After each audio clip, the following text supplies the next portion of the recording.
오늘은 내 이웃에 대해 거짓 증거하지 말라는 구계명에 대한 두 번째 설교로 거짓 증거의 유혹에서 벗어나려면 이라는 제목으로 말씀 나눕니다. 오늘도 함께 나누는 말씀 가운데 여러분 각자에게 주시는 하나님의 뜻을 깨닫는 은혜와 그리고 그 말씀이 주는 깨달음을 통하여 우리 삶에 대한 새로운 결단과 고백이 있기를 바랍니다.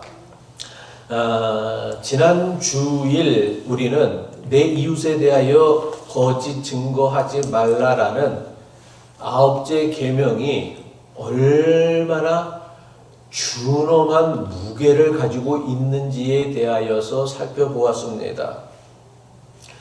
우리는 구계명을 단순히 거짓말하지 말라라는 도덕적 권고점으로 생각하지만 이 계명은 단순히 거짓말하지 말라는 도덕적 권고를 넘어서 이웃의 생명을 해할 수 있는 살인이며 그의 명예와 재산을 빼앗는 도둑질이고 공동체를 지탱하는 신뢰와 정의를 무너뜨리는 대단히 파괴적인 죄악임을 살펴보았습니다. 그리고 그 죄에 대한 대가도 결코 가볍지 않다라는 것을 우리가 살펴보았어요.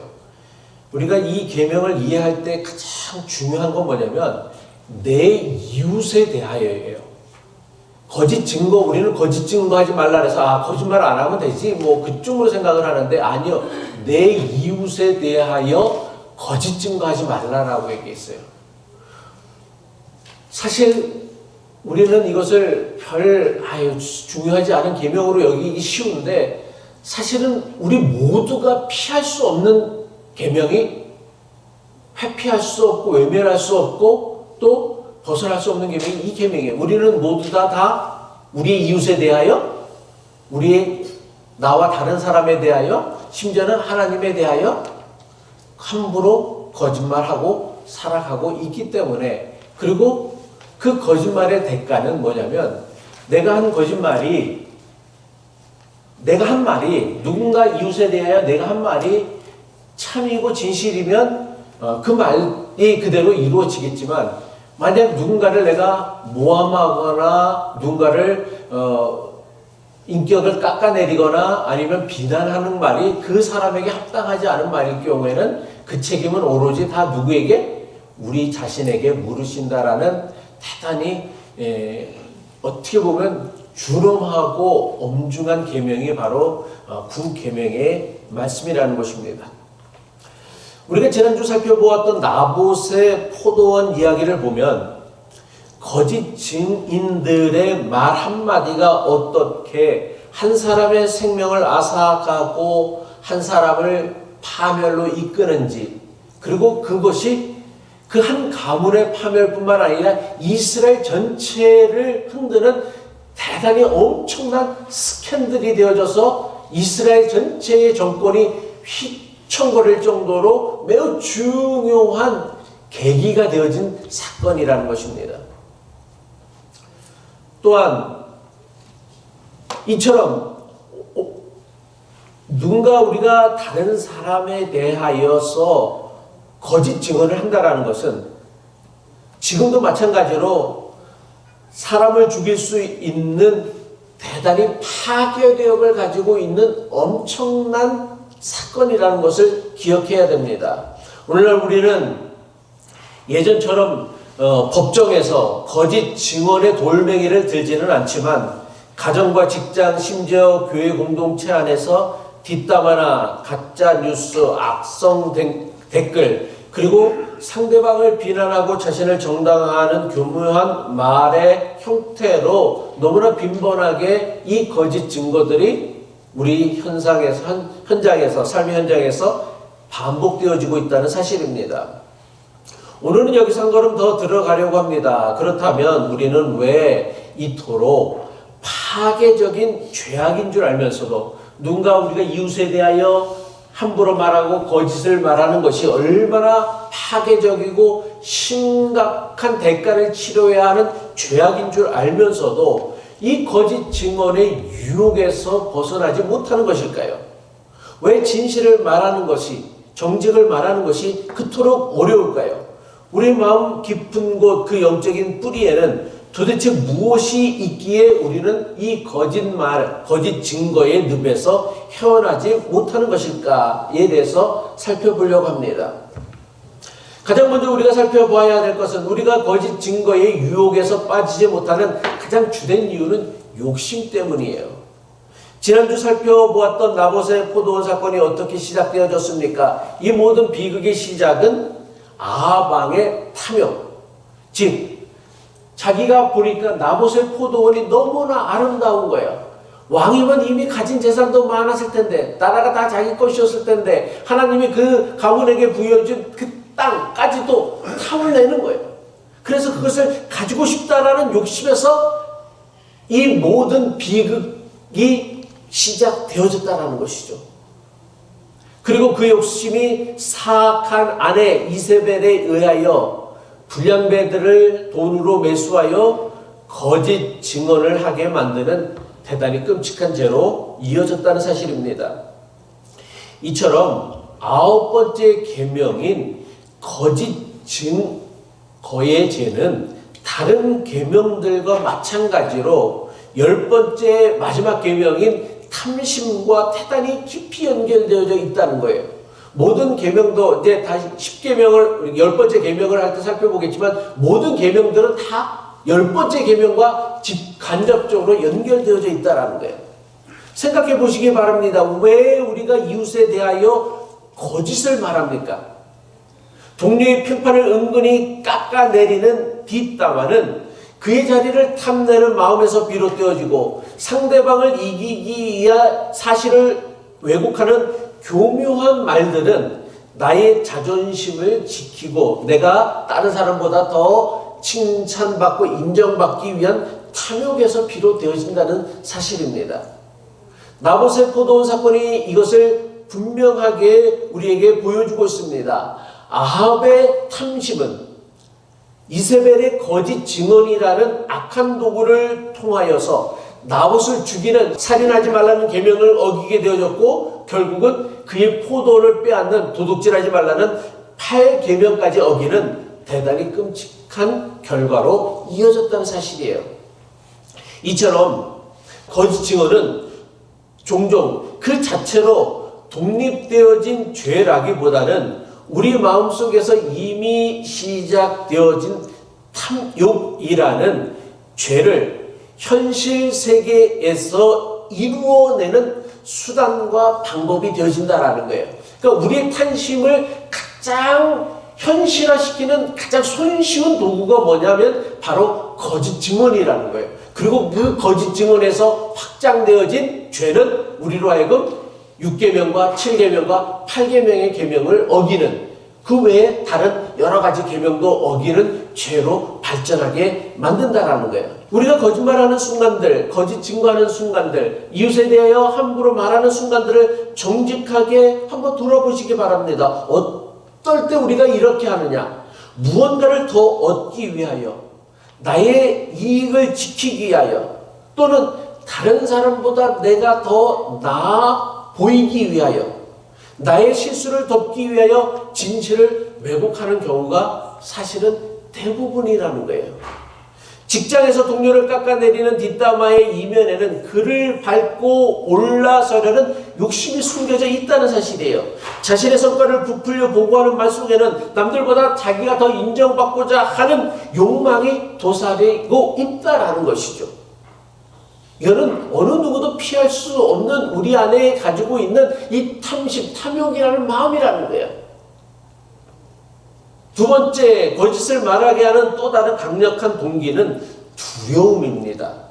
아브라함이 가나안 땅의 흉년을 피하여 이집트로 피신을 갔을 때의 일이었습니다. 근데 이집트로 피신을 가면서 아브라함이 생각을 한 게 뭐예요? 자기 아내가 어땠어요? 우리 아내가처럼 이렇게 예뻤나 봐. 아브라함이 이집트로 가면서 거기는 왜 폭력 사태가 인연 사태가 나오고 있어. 농담 한 마디 한 거 같고 야 재밌으라고. 아니 예뻤나 봐 자기 아내가. 그러니까 자기 아내가 너무 예쁜데 옛날에는 어땠어요? 예쁜 여자를 보면은 그냥 남의 거라도 뺏어갖고 쟁취를 뺏어버렸나 봐. 그러니까 아브라함이 걱정이 된 거야. 야, 이 아내를 데리고 내가 이집트 갔다가는 이집트 사람들한테 맞아 죽고 나도 죽고 아내도 뺏기고 말 거야. 그러니까 자기 아내를 뭐라고 얘기해야 되겠다? 누이라고 얘기해야 되겠다.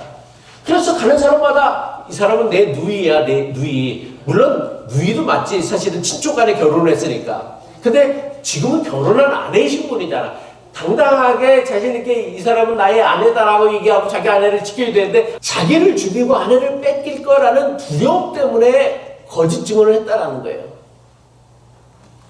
바로 이처럼 두려움이 진실을 말하는 대신 거짓을 말하게 한다는 거예요.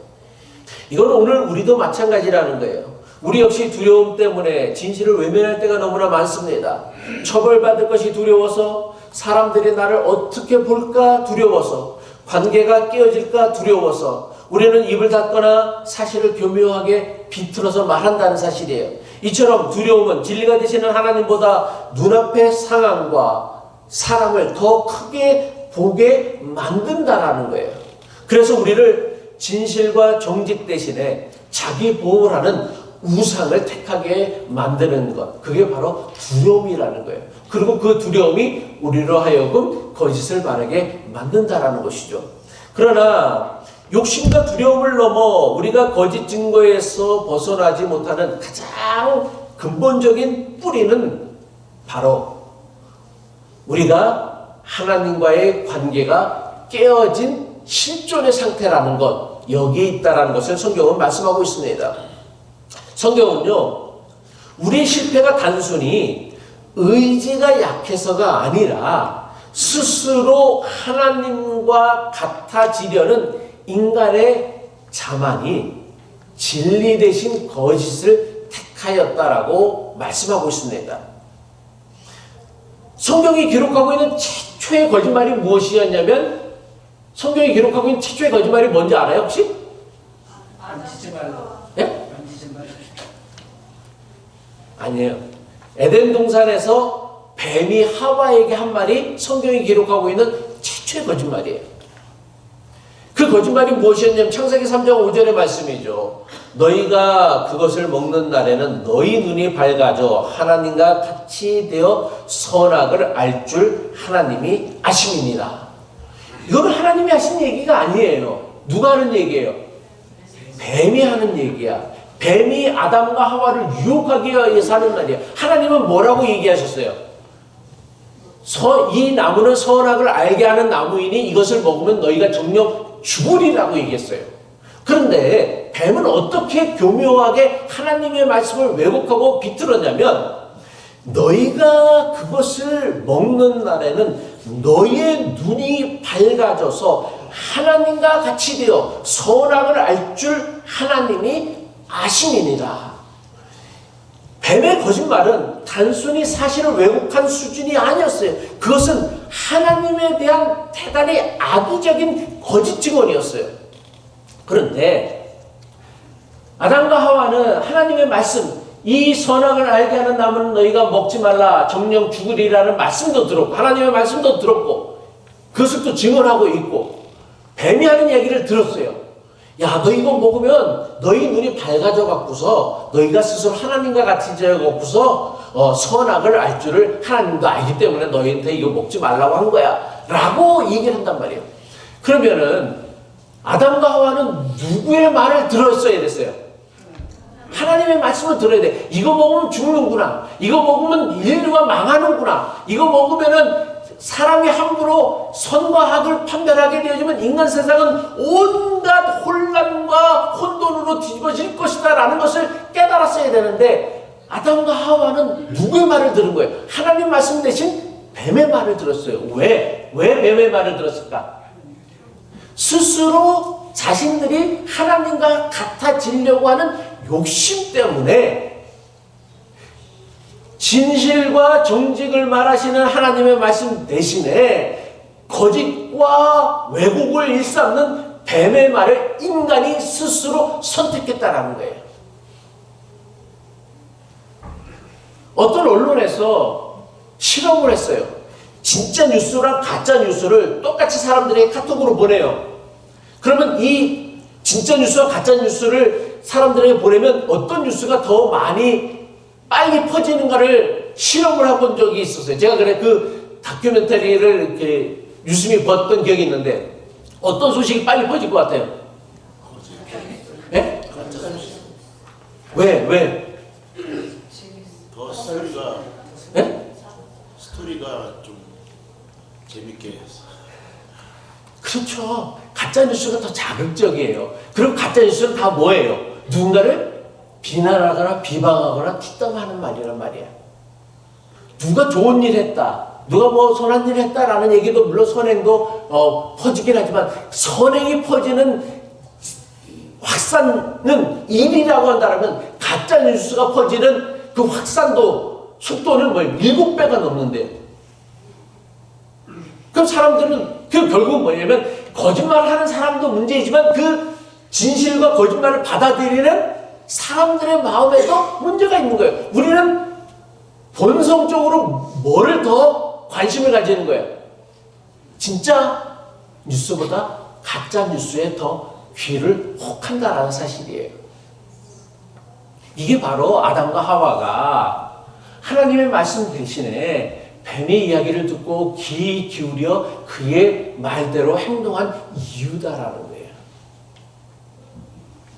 그래서 사도 바울은 로마서 1장에서 이 사건에 대하여 인간은 하나님의 진리 대신 거짓을 선택했다라고 선언하고 있습니다. 로마서 1장 25절이죠. 이는 그들이 하나님의 진리를 거짓 것으로 바꾸어 피조물을 조물주보다 더 경배하고 섬김이라. 이것이 바로 창세기 3장에 나와 있는 사람이 하나님 말 대신, 하나님 말씀 대신 뱀의 거짓말을 선택한 인간의 비극을 신학적으로 설명하고 있는 바울의 말씀이라는 것이죠. 진리의 근원이신 하나님과의 관계가 단절되어지고 인간 스스로 사탄의 말을 추종하기 시작하자 우리의 삶은 스스로 속이고 스스로를 왜곡하는 거짓의 온상이 되어진 거예요. 이것이 바로 우리가 진실되게 살려고 결심한다고 해도 번번이 실패하고 마는 영적인 이유다라고 사도 바울이 말씀하고 있는 것입니다. 그렇게 우리의 싸움은 단순히 나쁜 습관을 고치려는 노력 그 이상의 것이 되어져야 합니다. 성경은 우리에게 거짓말하지 말도록 않도록 노력하세요 이렇게 권면하지 않아요. 성경은 우리에게 훨씬 더 근본적인 해결책을 알려줍니다. 그것은 바로 우리가 우리 자신을 바라보는 관점, 즉 자기 자신을 바라보는 정체성의 변화가 있어야 한다라고 말씀하고 있습니다. 썩은 사과가 열리는 나무에게 야 너도 좀 제발 좋은 사과를 열어봐 맺어봐 라고 아무리 말해봐야 소용이 없는 거예요. 배나무한테 가서 야 너도 좀 사과 열매를 맺어봐 라고 얘기해봐야 소용이 없는 거예요. 나무 자체가 건강하게 바뀌어야 좋은 열매가 맺히는 거예요. 그리고 사과나무에는 사과가 열리는 것이 사과나무에 아무리 거울을 주고 아무리 뭐 가서 배를 열리라고 말한다고 해도 배가 열리지 않는다란 말이에요. 나도 모르게 자기를 합리화하고 유리하게 하도록 거짓말을 하게 만드는 이기적인 마음들, 타락한 마음들이 우리의 본성 안에 있다라는 거예요. 다 뭐예요? 내가 스스로 하나님과 같아져서 내가 선과 악을 판단하고 결정하고 심판하겠다라는 거예요. 이게 가장 심각한 인간의 이기적인 마음이란 말이에요.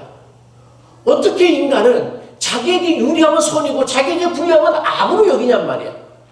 그 이기적인 마음들이 있기에 우리 인간 세상은 늘 갈등과 분열이 평화가 깨진 불화한 세상을 살아갈 수밖에 없다라는 거예요. 왜 하나님께서 선과 악은 하나님께 속한 것이다, 심판은 하나님께 속한 것이다 라고 얘기를 했냐면 우리 스스로는 어느 누구에 대해서 함부로 판단하거나 함부로 말할 수 없는 자들이에요. 왜? 우리는 그 사람의 속속들이 마음 형편과 사정들을 알지 못한다란 말이에요. 사실 알고 보니까 그 사람에게도 우리가 모르는 사정과 형편이 있었는데 우리는 눈에 보이는 것, 내가 생각하는 것, 내가 경험한 것만 가지고 그 사람에 대해서 함부로 말을 하다 보니까 내가 스스로 내 기준에 내 판단에 맞지 않으면 그 사람의 행동은 잘못된 것이다라고 얘기를 하는 거란 말이에요.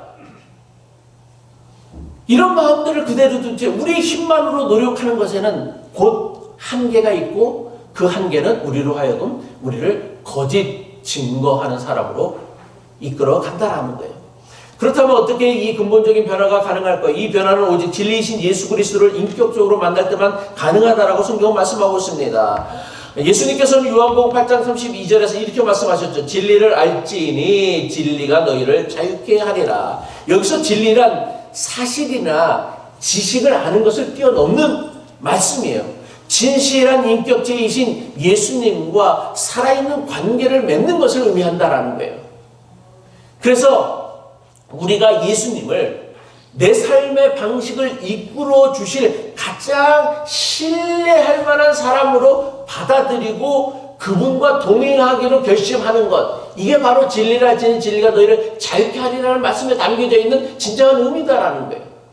그러니까 내가 모든 판단과 선택의 결정의 기준이 아니라 예수님의 가르침이 내 판단과 내 선택과 결정의 기준이 될 것이다라고 생각하는 것, 받아들이는 것, 인정하는 것, 바로 그것이 바로 진리라 지니 진리가 너희를 자유케 하리라는 것이고 우리가 예수 그리스도와 진실한 인격적인 관계를 맺는 것다라는 거예요. 바로 그럴 때 우리에게 놀라운 변화가 일어난다라는 것이죠.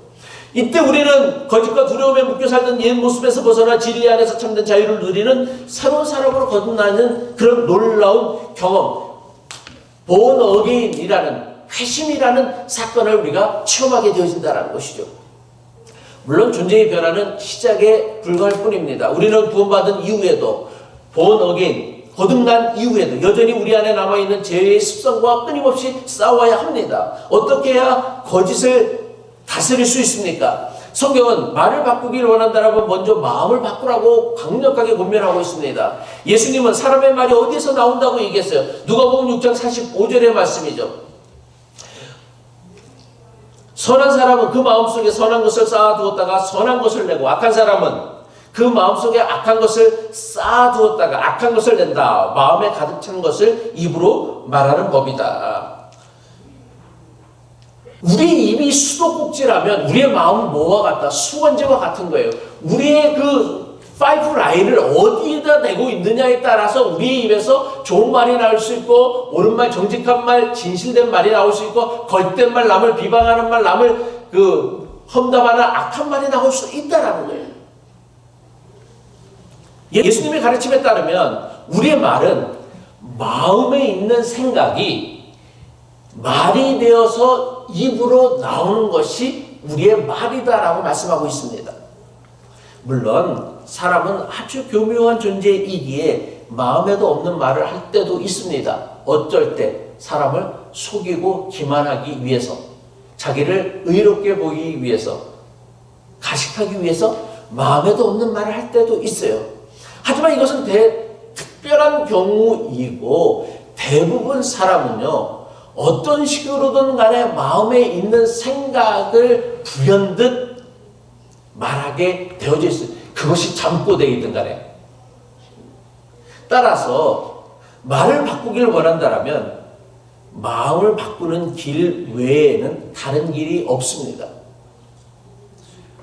여러분들 대장 내시경하고 위 내시경 할 때 절대로 와이프랑 같이 가지 마세요. 마취해서 잠깐 깨지 않은 상태에서 이상한 소리 했다가 헤어지는 커플들이 생각보다 많다고 얘기하더라고요. 왜? 마음속에 감춰진 생각들이 불현듯 그때 드러나는 거야. 그래갖고서 와이프 이름 부르지 않고 엉뚱한 여자 이름 불러다가 큰일 나는 케이스가 있대요. 무슨 얘기를 하려고 하냐면 우리가 정말 진실을 말하기를 원한다면 마음에 뭐를 쌓아야 되는 거예요? 진실을 쌓아야 되는 거예요. 진실을. 마음에 진실을 쌓지 않고 우리의 말이 진실을 말하라고 하는 것은 불가능한 일이죠. 그럼 어떻게 해야 우리 마음의 선함과 진실을 쌓을 수 있습니까? 성경이 가르치고 있는 선한 말, 성경이 가르치고 있는 진실한 말, 진리 중에 가장 선한 말, 가장 진리의 말씀이 무엇입니까? 바로 하나님의 말씀이라는 거예요. 하나님의 말씀을 우리 마음에 채워야 한다는 거예요. 그래서 성경은 하나님의 말씀을 어디에 새기라고 했냐면 신명기 6장 6절의 말씀이죠. 내가 오늘 너희에게 명하는 이 말씀을 마음에 새기라 라고 말씀하고 있어요. 하나님의 말씀을 마음에 새겨야 우리의 생각이 바뀌고, 생각이 바뀌어야 우리의 말이 진실된 말이 되어질 수 있다는 거예요. 근데 우리 입에서 진실된 말이 나오지 못하는 이유는 뭐예요? 우리의 마음에 진실된 것들을 쌓아두지 못했기 때문에 그렇다는 거예요. 여러분, 어린아이가 말을 배우고 말하는 과정을 한번 살펴보시기 잘 생각해 보세요. 태어나면서부터 엄마 아빠 말하고, 야, 엄마 나 우유 줘, 뭐 밥 줘, 뭐 그렇게 말하는 아이들이 있어요? 한 명도 없어요. 아이들이 어떻게 말을 배우냐면 엄마라는 말, 아빠라는 말을 수만 번 이상 듣고 나서야 비로소 엄마라는 말, 아빠라는 말을 할 수 있다는 말이에요. 말은 하는 게 먼저가 아니라 듣는 게 먼저예요. 그래서 우리가 자라면서 아이들에게 선한 말, 옳은 말, 진실된 말을 듣고 자라게 하는 것이 중요하다란 말이에요. 거짓이 아닌 진리를 말하려면 진리의 말씀을 듣는 게 먼저예요. 근데 우리는 진리의 말을 듣기 이전에 우리 마음에 가득 채우고 있는 게 뭐냐면 욕설이란 말이에요. 오죽하면 외국 사람들도 씨발이라는 그 욕을 다 알고 있어, 외국인들도. 왜? 한국 드라마나 한국 영화에는 이 씨발이라는 단어가 너무 많아. 많아도 너무 많아.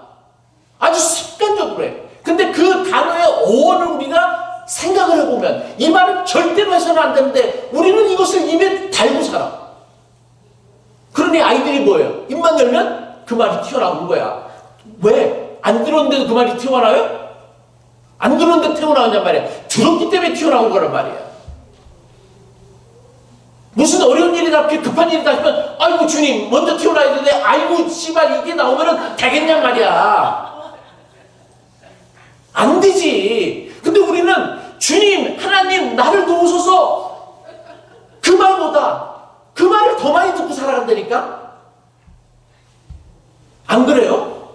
운전하다가 급한 순간에 사람이 누가 팍 들어왔을 때 무슨 말을 먼저 하는지 생각을 해보세요. 아이고 주님 뭐 그렇게 하나? 그러니까 뭐를 듣느냐가 중요해. 우리 마음에 뭐를 듣느냐가 중요한데 우리가 맨날 듣는 거는요 맨날 남 뒷담화야. 그러니까 우리가 맨말 하면은 우리 입에서 누구만 나오는 거야. 이웃에 대한 거짓 증언만 나오는 거야. 나는 여태까지 나한테 목사를 찾아와서 누구를 칭찬하는 얘기를 들어본 적이 없어. 아이고 오늘 집사님이 너무 좋아, 오늘 집사님이 좋아요. 아니 물론 뭐 여럿이 있을 땐 하는데 개인적으로 찾아와서 진지하게 그런 얘기 하는 사람이 없어. 우리가 들을 수 있는 최고의 진리가 무엇입니까? 하나님 말씀이에요. 예수님의 가르침이에요. 이것을 우리 마음에 쌓아두는 것이야말로 우리의 말을 바꿀 수 있는 최선의 길이에요. 여러분의 인생이 존귀하기를 원한다라면은 그 욕설 난무한 그 영화 그거 맨날 드라마만 보지 말고 아침 묵상 좀 하란 말이야 제발 좀. 하루를 시작하면서 하루에 내가 뭐를 듣고 시작하느냐가 그날 하루 내가 어떤 말을 할지가 결정되어지는데 첫날 아침서부터 이상한 노래나 듣고 이상한 욕설이나 듣고 하루를 시작하면 그 사람 입에서 뭐가 나오겠냔 말이에요. 하나님 말씀을 많이 듣고 그것을 마음에 묵상하고 쌓아둘 때 비로소 거짓 대신 우리는 정직한 말을 할 수 있다는 거예요. 마음의 훈련은 반드시 혀의 훈련으로 이어져야 합니다. 누군가에 대해 말하기 전에 우리는 스스로 이 세 가지 질문을 던지는 훈련을 꼭 하시기 바랍니다. 첫 번째, 이게 꼭 해야 되는 말인가? 이게 꼭 해야 되는 말인가? 두 번째, 이 말은 사실인가? 이게 꼭 해야 될 말이라도 사실이 아니면 해서는 안 돼. 사실이 확인되지 않았더만 해서는 안 돼. 확인한 다음에 해. 그리고 제일 중요한 건 뭐냐면 이 말이 과연 덕을 세우는가, 그 사람을 유익하게 하고 나도 유익하게 할 수 있는 것인가, 우리 공동체를 유익하게 할 수 있는 것인가를 생각을 해야 된다는 거예요. 많은 경우 우리는 이 세 가지 질문을 부딪히게 되어지면 침묵하게 되어질 것입니다. 때로는 말하는 것보다 침묵하는 것이 더 큰 진실일 수 있습니다. 확인되지 않은 소문을 옮기지 않는 침묵, 불필요한 비판을 금하는 침묵은 이웃의 명예를 지키고 이웃을 존귀함을, 인격을 지키고 공동체를 보호하는 대단히 거룩한 행위다라는 거예요. 그러나 우리의 침묵이 이웃을 향한 거짓된 비난이나 불의를 묵인하는 비겁함이 또한 되어서는 안 되겠죠. 진실한 증인의 삶은 단지 거짓을 말하는 것에서 그치지 않습니다. 때로는 이웃의 억울함을 풀어주고 공동체의 정의를 세우기 위하여 말해야 될 때는 말해야 된다는 말이에요. 침묵할 때는 침묵 안 하고, 침묵하지 않고 입을 열어서 저항하고 또 다른 말을 선포해야 될 때는 또 그때는 침묵을 해요. 그래서는 안 된다는 거예요. 이건 이렇게 우리가 어떻게 진실된 증인의 삶, 너는 이 땅에 나가서 사마리아 땅끝까지 이르러 내 증인이, 예수 그리스도의 진리 증인이 되라고 했는데, 말씀을 마칩니다. 구계명은 단순히 거짓 증거하지 말라는 소극적인 금지에서 머무는 게 아니에요. 이것은 진실한 증인이 되라는 적극적인 하나님의 초점적 부르심이란 말이에요. 우리의 말을 주님께 맡기는 사람이 되어줘야 됩니다. 그러기 위해서는 욕심과 두려움에 이끌려 이웃에게 상처를 주었던 거짓된 말들을 우리가 회개할 수 있어야 됩니다. 그리고 결단해야 됩니다. 더 이상 우리의 말을 파괴의 무기, 누군가를 상처내고 누군가를 죽이는 말로 사용하는 것이 아니라 사람을 살리고 사람을 회복해가고 사람을 돕는 축복의 도구로 사용하겠다는 결단과 회심, 변화가 있어야 된다는 거예요. 하지만 우리는 어떻게 진실된 증인으로 살아야 할지 막막할 때가 너무나 많습니다. 그때 우리는 유일하고 완벽한 모델이신 예수 그리스도를 바라볼 수 있어야 된다는 거예요. 예수님께서는 불의한 법정에서도 침묵할 때와 진리를 선포할 때를 구별하셨어요. 죄인들을 향하여서는 한없이 긍휼한 언어를 사용하였지만은 진리를 드러내기 위해 위선을 향하여서는 단호하게 꾸짖으셨다란 말이에요. 그리고 마침내 십자가 위에서 하나님의 사랑과 공의를 증언하심으로 가장 위대한 복음의 증인, 진리의 증인이 되어주셨다는 것이죠. 바라기는 우리의 모든 말이 이웃을 살리고 공동체를 세우고 마침내 길과 진리요 생명이 되신 예수 그리스도를 증언하시는 참된 증인의 삶을 살아갈 수 있는 저와 여러분이 되어주실 수 있기를 주님의 이름으로 이 아침 간절히 축복합니다. 아멘. 기도하겠습니다. 진리 하나님 아버지, 우리 입술에서 나오는 말이 곧 우리 마음에서 나오는 소리였음을 깨닫게 하옵소서. 탐욕과 두려움으로 가득 찬 마음이라는 수원지에서 흘러나온 말들로 이웃에게 상처 주고 공동체를 아프게 했던 우리의 죄를 고백하오니 주여 우리를 긍휼히 여겨 주시옵시고 우리를 용서하여 주옵소서. 주님, 이제 우리 입술의 수도꼭지를 고치기 이전에 먼저 마음의 수원지를 바꾸길 원합니다. 특별히 매일 아침 묵상을 통하여 날마다 주님의 말씀으로 우리의 마음을 채워주옵소서. 진리의 말씀이 우리 마음의 샘물이 되게 하사 우리 입술이 열릴 때마다 생명을 살리고 서로를 세워주고 주님의 사랑과 복음을 증거하는 축복의 통로가 되게 하옵소서. 오늘도 시간을 구별하여 예배자리로 모인 성도들과 물질을 구별하여 보관한 손길들 위해, 그리고 육신의 질병과 여러 가지 형편과 사정으로 인하여 예배에 참석하지 못한 교우들에게도 주님의 은총이 충만하기를 바라며 우리 주 예수 그리스도의 이름으로 축복하오며 간절히 기도드립니다. 아멘.